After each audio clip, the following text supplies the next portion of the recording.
Welcome. It's week 13, KVK time, baby. Guess what? Players are right around the corner. Let's see if you're ready. Probably not. That's why we're here. We're going to help you. Help us, help you. So let's jump right into it. First, let's introduce KJ. What's up? What's going on, everybody? KJ coming at you with a brand new webcam. I'm finally in HD, so you get to see my incredibly round face while I give you advice for week 13. I'm getting you into the playoffs. Promise you that. All right, KJ's here to stay. Kyle, what's up? What's up, guys? It's Kyle, and KJ might be getting you guys into the playoffs, but actually, I'll be the one that stops KJ from getting into the playoffs in our own personal fantasy football league this week. Okay, going right for the throat, the jugular. And as always, pay respects to the man in the field, Chris.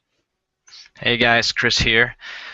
Thank you all for posting your questions this week. And remember, it's on Twitter, Instagram, Ultimate Plan B, and on Facebook, The Ultimate Plan B.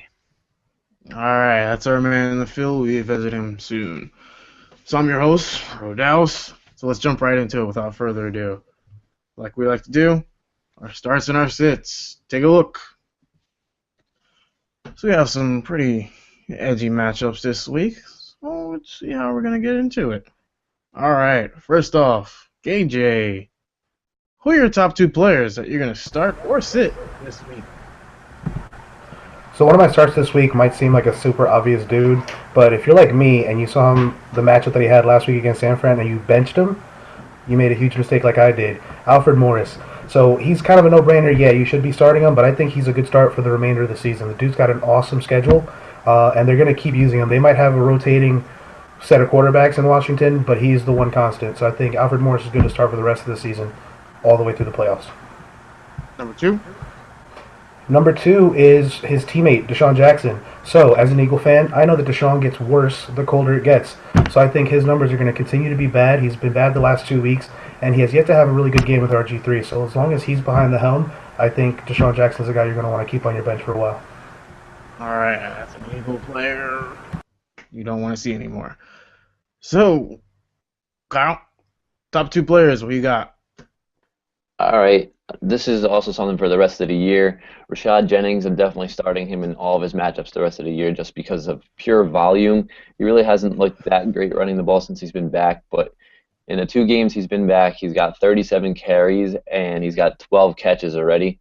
So he's just going to continue to get the rock, and this week he's going against Jacksonville, who has given up 3 straight 100 yards or more to running backs. So I definitely would start him this week, and I would continue to start him moving forward.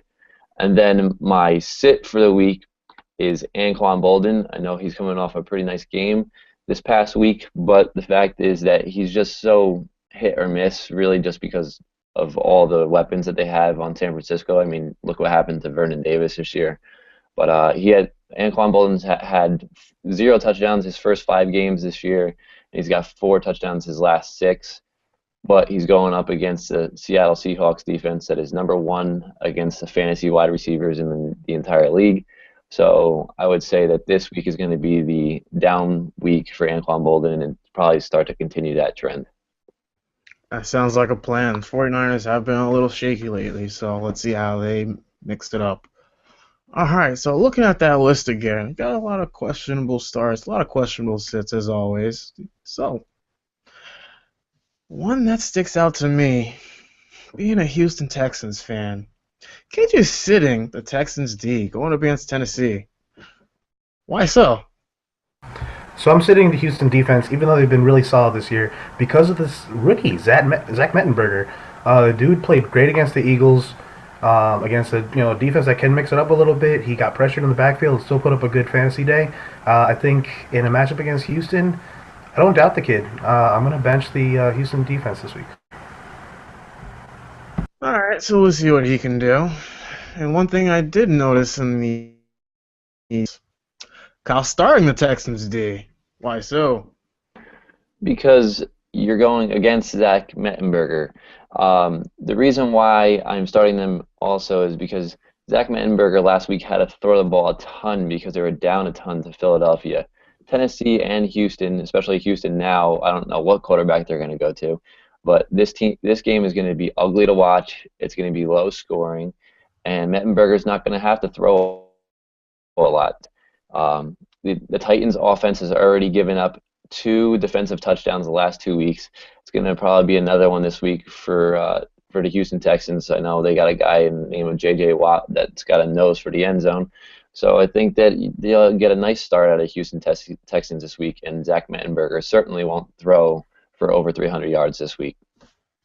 Yeah, that sounds like a plan. JJ does like to play with a materialized, but a chip on with selfies, having a hate for selfies. But it looks like they will be playing with Fitzpatrick just to kind of keep their playoff hopes alive before they start testing out Savage and all. So we'll see what they can do against Mettenberger, who's actually been a little better. I can't hate on that. So also looking at Kyle's starts and sits, he's actually going to be sitting Jay Cutler. Why so? I'm sitting Jay Cutler just because me and KJ both last week were very high on Jay Cutler going against Tampa Bay, and he threw for 110 yards and a touchdown. It was 10 points in his standard fantasy league. And he's going against Detroit this week at Detroit, second in the league against opposing fantasy quarterbacks. I don't see any way that he can come out and show that he deserves to have a top 10 quarterback value this week, so I would definitely stay away from Jay Cutler if you had a better option. Like I said, if you saw on my start list, if you have Tony Romo, I think that between Romo or Cutler, you're definitely going with Romo this week. Yeah, that sounds like a plan. I do pretty much put him on the low-end QB level. So looking at KJ's again, he's actually going to sit Lamar Miller against a juicy matchup against the Jets. Why are you doing that? Because the juicy matchup against the Jets comes against their secondary. I think they're still a stout team against the run. They did that last week. I don't think anybody even heard of any of the Bills running backs doing anything last week, despite that nasty game.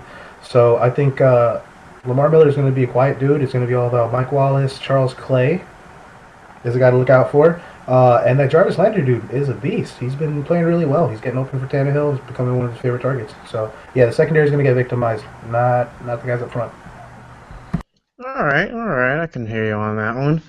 So, Cage, I'm sure you've had a chance to check out Kyle's starts and sits. Is there any player on there you'd probably say no? So, I'm glad that Kyle's taking my fantasy advice that I gave last week and starting Keenan Allen, but the day to start him was last week, not this week. I don't like Keenan Allen's matchup this week with Baltimore. I think it's more of an Antonio Gates, Malcolm Floyd day. I think they're going to be looking for the bigger targets in order to keep up with the Ravens, because I actually think Joe Flacco's going to have a good day against San Diego. I don't think this is a Keenan Allen game, though. I said he would ball out last week. He did, and I think he's going to be quiet again. All right, Kyle raises his hand. Your rebuttal, sir.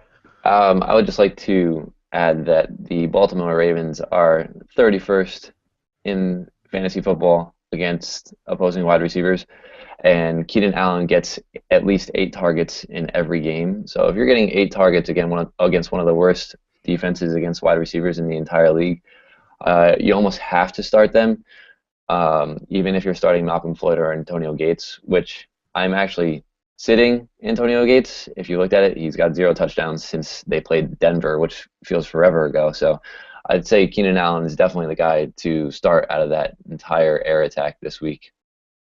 All right, I can hear you on that one. Sounds like a plan. And Kyle, I'm sure you've had a chance to boil over KJ's list. Anybody out there sticking to you? Yes, I know last week we were actually both in agreement of being down on Matthew Stafford. I know he's playing against Chicago, but Matthew Stafford has had a number of good matchups this year, and he's just been a huge letdown the entire year. How many times has Matthew Stafford thrown for 3 touchdowns this year? It's 0. So until I see any kind of sign of life from Matthew Stafford, and I don't think Calvin Johnson is 100% yet, Golden Tate is getting less targets every game. So I don't know which way this passing game is going, but I definitely wouldn't start Matthew Stafford just yet. KJ, thoughts on Stafford? I'll tell you why Stafford hasn't had 3 touchdown games in a while. It's because he hasn't had his weapons available. There was like 2 weeks where he had his fourth string tight end playing. Calvin Johnson was playing at like 60%, and all he had was Golden Tate. Bush wasn't even available. So now that he has pretty much everybody back, maybe outside of Bush, I think this matchup just screams welcome back, Matt Stafford. 4 touchdowns from Matt Stafford is not out of the realm of possibility this week. Calvin Johnson, Golden Tate touchdowns. I've got a guy coming up in the sleeper segment from Detroit that will get a touchdown this week. So yeah, Matt Stafford's going to be a beast. Sorry, no. It's been a while since Matthew Stafford has been compared to being a beast. It's been a long year for him. Injuries. Yeah, not him. Everyone has injuries. He still can throw for 3 touchdowns. Here we are. So, as we do at the end of every segment, we visit our man of the people, Chris Gordon. What do they got to say this week? All right, so reporting in from the people, my job, my plan B. We have the first question. Manning or Luck? Eli Manning or Andrew Luck? So, Eli Manning at Jacksonville or Andrew Luck versus Washington? All right, let's see. KJ, take it. I'm going to go pure numbers game. I like the amount of weapons that Andrew Luck has going against that terrible secondary of the Redskins versus Eli Manning throwing at Odell Beckham all day against Jacksonville. So I'm going to take the Luck man, Andrew Luck from Stanford. All right, Kyle, your thoughts? Yeah, I agree there just because simply Rashad Jennings is going to get more of the workload there. And Odell Beckham has actually been on the injury report this week, so he might be a little bit banged up.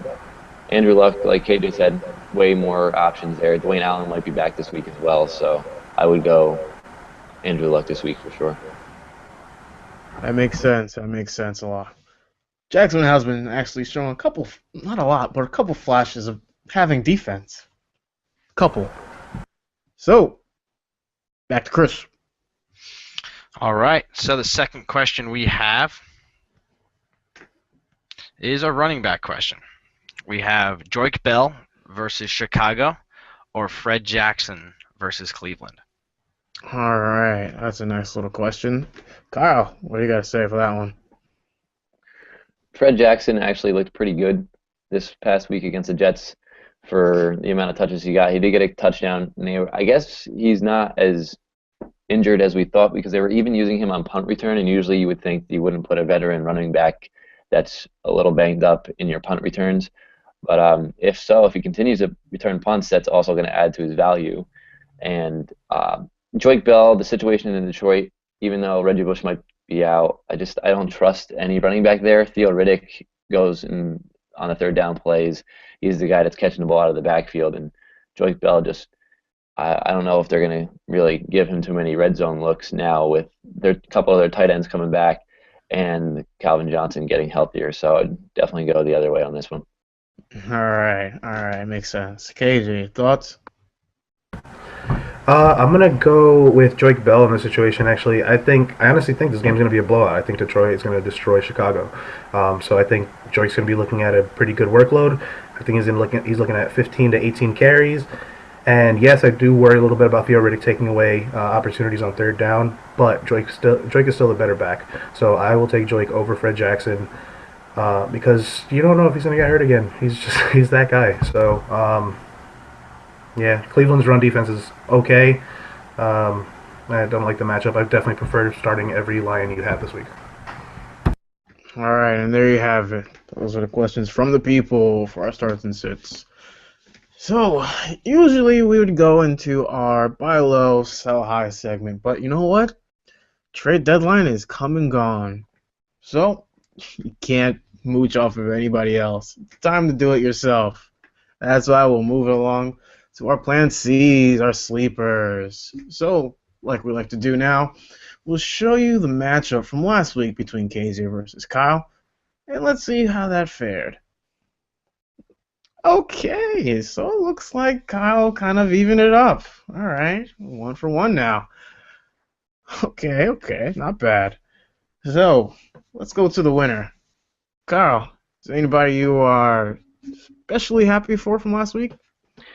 Yes, absolutely. If you recall on our last episode from last week, I was very high on Dan Heron, very low on Trent Richardson. Again this week, sit Trent Richardson because he's just awful. I told you Dan Heron would eventually be the starter. He actually was the starter already. He had 12 carries for 65 yards. He had 5 catches for 31 yards. And that's just going to be more of the same. I think that he's going to keep taking looks away from Trent Richardson, and that's going to be what's going to be in the Colts backfield the rest of the year. All right. And to the man on the losing side, KJ. Anybody that you were at least happy for this time? Yeah, I'm happy about Justin Hunter. So yeah, I had lofty goals because I got defensive about Kyle attacking my sleeper. I said 102 yards and a touchdown. He had like 64 yards and a touchdown, which to me as a sleeper, 14 points, I think, something like that, 12 to 14 points, is pretty solid. So yeah, Justin Hunter, I thank you for being the one solid player I had on my sleeper team last week. Hoyer was okay at 16, but yeah, Justin Hunter. While we're talking to KJ, anybody that you're especially upset for didn't pan out? Mercedes Lewis. You spent all that time on short-term IR to come back. You're a really athletic tight end. I thought Bortles would be looking your way all day. You get, what, one catch out of 3 targets for negative -0.5 points? Come on, dude. Terrible. Terrible. All right. You disgust me, Mercedes. All right. And now, Kyle, anybody that you're a little upset about? Yes, but first, I just wanted to comment on that Justin Hunter success. That touchdown, if you were watching that game, was an interception that happened to fall into Justin Hunter's hands. No, it was a tipped ball. No, the ball was going to him. It was tipped ball. Okay, well. Anyway, my sleeper fail this week was Niles Paul. I thought he was going to have a nice game because Jordan Reed was out, and Jordan Reed was out. But as you can see on my lower third here, RG3 really needs to be RG third QB because his time in Washington is over. He's awful. He threw for 102 yards. I know we were making fun of Zach Mettenberger for possibly doing that, but RG3 instead did that. So, yeah, Niles Paul, 1 catch for, I think it was like 4 yards. It was an awful day for him. Oh, yeah. It's going to be an interesting situation with Washington in the offseason. All right. So there you have it from last week. So let's go ahead and move into this week, Week 13. So go ahead and check out these guys. Sleepers of the week. Take a look. All right, we got a nice little interesting matchup going on for QB, Mettenberger versus Bridgewater. So let's get right into it, guys. KJ, go ahead and name off 2 players for this week in your sleepers that you're especially excited for. So my first guy is the rookie out of Pitt, John Brown. Love this guy this week against Atlanta. The corners there are solid, but they're bigger corners. I don't know if they can handle a shifty guy like John Brown. Fitzgerald is not 100%. Not sure if he will play. Even if he does play, I think John Brown is the guy that Drew Stanton's going to be looking at this week. So plug him into your starting lineup. He's going to reward you. I have a feeling. All right, and I believe Fitz is likely going to be out. So who's your next player? So earlier I talked about how I was saying start all your Lions. Let the zoo run loose. I like Eric Ebron this week. He's had a very lackluster season so far considering how athletic he was supposed to be coming out of college and stuff like that. But last week he had 7 targets. To me, that's eventually going to translate into production. And I think this week against Chicago, I think he could definitely be staring at a touchdown this week. So I like Eric Ebron. If you're that guy who's down with Dwayne Allen and you got, tight end worries, plug in Eric Ebron this week. All right, sounds like a plan. All right, let's go ahead and talk to Kyle. Who are your top 2 sleepers of the week? Real quick before I start with my top 2 sleepers, just got a notification here on my phone, and it's kind of coincidence. I was just talking about RG3. Colt McCoy is going to get the start this weekend. No RG3 for the rest of the year probably.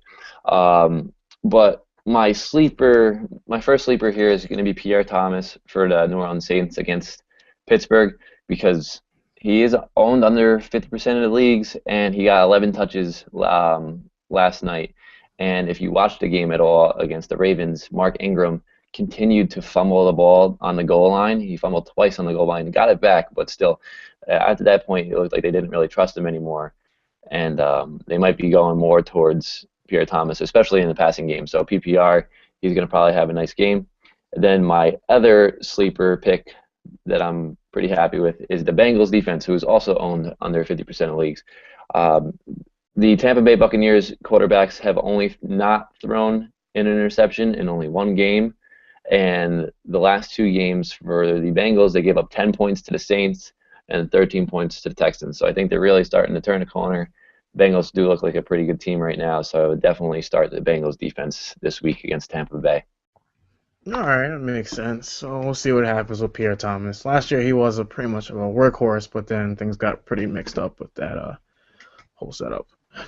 All right, so back to Kyle. So I'm sure you've had a look at KJ's list of sleepers. Is there any player that you think just don't work?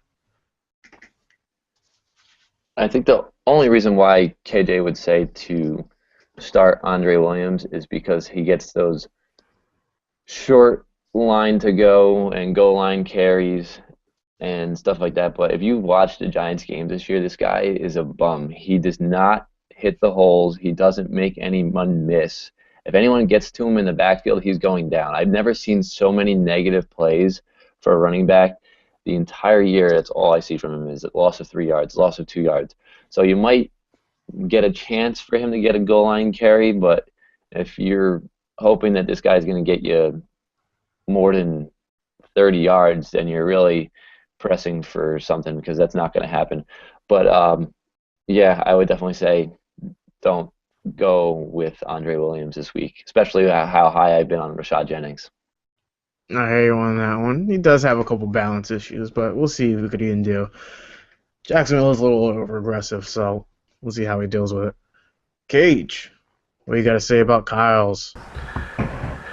So I am gonna solo out Teddy Bridgewater. So we have kind of a a rookie sleeper quarterback competition with Mettenberger versus Teddy. I'm going with the guy with the bigger arm with Mettenberger.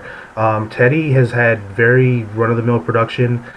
I don't like Teddy. I don't like his weapons. Cordero hasn't taken the next step as a receiver this year. People were like comparing him to Josh Gordon in the offseason, like, oh man, this guy's super athletic. He's going to be great. Hasn't turned out that way. Jennings is kind of just the aging vet, and Rudolph the Red Zone Reindeer is nowhere to be found. So yeah, so Teddy versus Carolina, not really feeling it. Sadly, I like Carolina's defensive weapons and I like Teddy's offensive weapons. So, yeah. Yikes. Sounds like a rough one. Let's see what happens with Cordero. I actually liked him coming out of the draft. It's just a matter of Teddy getting on the same page with him. That's my opinion, but. Alright, and there you have it for our Sleepers of the Week. We'll definitely check on them for next week, so be watching for that next week. So, going on to the next segment, we're going to go and talk to our man of the people for the viewer segment. Chris Gordon, what do they got to say? All right, so we have two more questions now from our Facebook and Twitter accounts. The first one has to do with Sammy Watkins. So the question is, Sammy Watkins this week versus Cleveland, start him or sit him? That sounds like a valuable question. All right, let's hand this off to KJ. What do you guys say about Sammy? So this game, I think the headline for this game is going to be like, why did Cleveland pass on Sammy Watkins? Sammy Watkins is a stud. This whole wide receiver draft has been phenomenal. So I'd like Sammy Watkins against Joe Hayden. Sure, take him. He's super savvy, great route runner. I'll definitely take the matchup. Start Sammy Watkins, no question. Hasn't let you down yet, except for maybe when he was hurt a little bit. All right. Kyle, your thoughts on Sammy? I think Josh Gordon might have something to say about why the Browns didn't draft Sammy Watkins. But I would say I would still start Sammy Watkins. I know he didn't have a good game this past week. He had 3 drops, but he's still getting a ton of targets. Robert Woods did have a very nice game, but I think that obviously Sammy Watkins is the more talent there. He's going to get the more looks. He's going to get the red zone looks. So he's almost an automatic start for me just because of how much talent he does have. And Kyle Orton, of course, is the best quarterback in the NFL right now. So got to ride that hot arm and take Sammy Watkins all the way.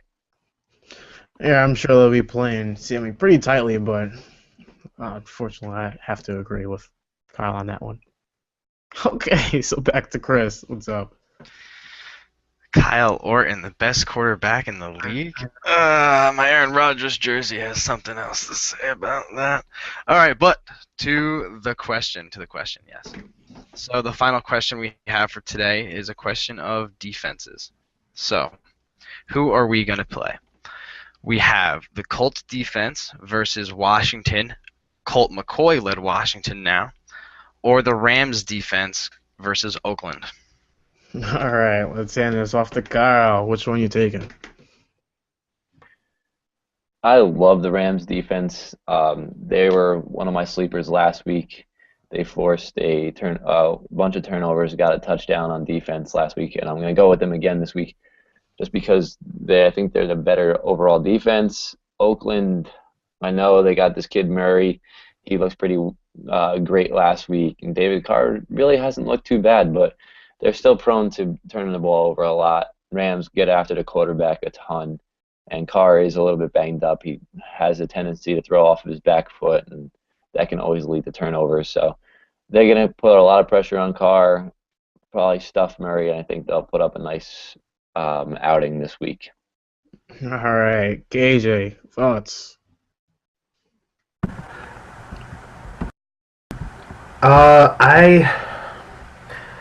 Something honestly tells me that Derek Carr is going to have a good game this week. It seems like a trap game in terms of picking a defense, but I'll stick with the easy choice, or the easy choice. I'll say easy choice in the Rams, just because they have had 2 really solid weeks as a fantasy defense.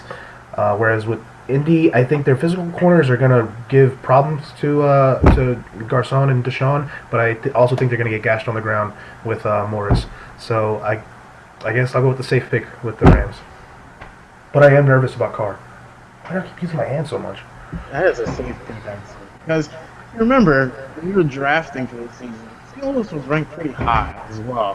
Why? Because they had a fearsome defense to perform. They didn't really pan out that ranking. And then now they kind of turned it on. I kind of put that towards a trend of players fighting for jobs for next year.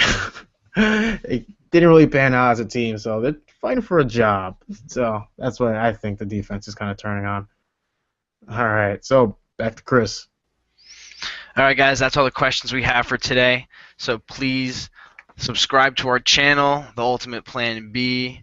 Thank you so much for watching this video. I think Kyle wants to say something. Oh, whoa. Yes, I do. I have a bonus for you fans, a bonus question just for KJ. KJ, I love these. choose a quarterback here to start this week. Zach Mettenberger, who is your fantasy sleeper, or one of my favorite guys out there, Cam Newton. Who do you start? In fantasy. Not playing again? Arizona? No, who's? Teddy? Teddy's playing. Arizona's playing Minnesota. Or no, Carolina's playing Minnesota. I'm gonna go. I'm going Mettenberger over Cam Newton because I like a Zimmer-led defense against Cam more than I like Houston against Mettenberger. Yeah, I'm going Mettenberger. Take that, Cam. Get your shit together. All right. Well, we'll just have to see if Zach Mettenberger ruins your fantasy league's playoff hopes this week. 'Cause I might just be starting him against you. Go for it. I hope I am part of my own demise, even though I think I'm already in the playoffs in that league, so I'm like 3rd place. All right. 3rd place, baby. 13 for you guys. KVK. Chris said, lost on Facebook, Twitter, on Instagram. Hey, we're doing this for you guys, so help us help you. Hashtag help us help you. That's right. So, final words, Cage? I have no final words. I'm glad I have this new webcam thing. This is awesome. I don't lag and stuff all over the place. I'm gonna go play Destiny now. I don't even know why I'm still playing that game. All right. Final words, Kyle. No final words here. Just hope you guys have a good fantasy week, and if this is your last week before the playoffs start, good luck. Don't make any rational decisions and go with your gut. Don't listen to Kyle. That's a lot of overthinking going on out there.